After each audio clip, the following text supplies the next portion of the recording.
حضرت علی رضی اللہ تعالی عنہ نے ارشاد فرمایا، جو آدمی صبر اختیار کرتا ہے وہ ہمیشہ کامیابی پاتا ہے، اور جو جلد بازی کرتا ہے وہ ٹھوکر کھاتا ہے۔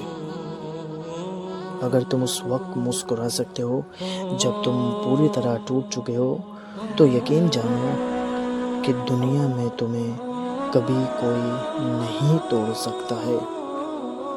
جو تمہاری قدر نہیں کرتا تم اس کی اور بھی زیادہ قدر کرو، کیونکہ زندگی کسی بھی موڑ پر اسے تمہاری قدر کا احساس ضرور ہوگا۔ اس شخص پر تعجب ہوتا ہے جو توبہ کی گنجائش ہوتے ہوئے بھی مایوس ہو جائے اور توبہ نہ کرے۔ عقل ایسی دوست ہے جس کو چھوڑ دیا جاتا ہے، خواہش ایسی دشمن ہے جس کی پیروی کی جاتی ہے۔ مصیبتوں کا مقابلہ صبر سے کرو اور نعمتوں کی حفاظت شکر سے کرو۔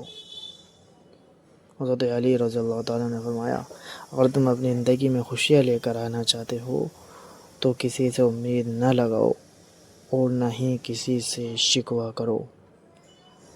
نیت کتنی بھی اچھی ہو مگر دنیا آپ کو آپ کے دکھاوے سے جانتی ہے، اور دکھاوا کتنا ہی اچھا ہو مگر اللہ آپ کو آپ کی نیت پر اجر دیتا ہے۔ کوئی کمزور شخص تمہاری بے عزتی کرے تو اس شخص کو بخش دو، کیونکہ بہادروں کا کام معاف کر دینا ہے، اور اللہ تعالیٰ معاف کر دینے والوں کو پسند کرتا ہے۔ اپنی خوشی کے لیے کسی دوسرے کی خوشی خاک میں مت ملاؤ، تمہاری وہ خوشی بیکار ہے جس کے پیچھے کسی کے آنسو ہوں۔ جب کسی کی سچی محبت معلوم کرنی ہو تو اس کے غصے میں اپنے لیے الفاظ اور جذبات دیکھو۔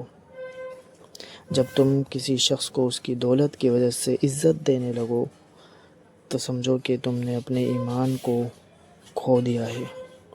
جب تم بغیر کسی وجہ سے خوشی محسوس کرو، یقین جان لو کہ کوئی نہ کوئی کہیں نہ کہیں آپ کے لیے دعا کر رہا ہے۔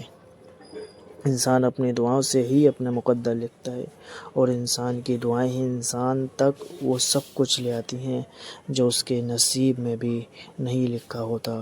تو دعا کرو اور لائک اور سبسکرائب تو بھائی ضرور کر دینا۔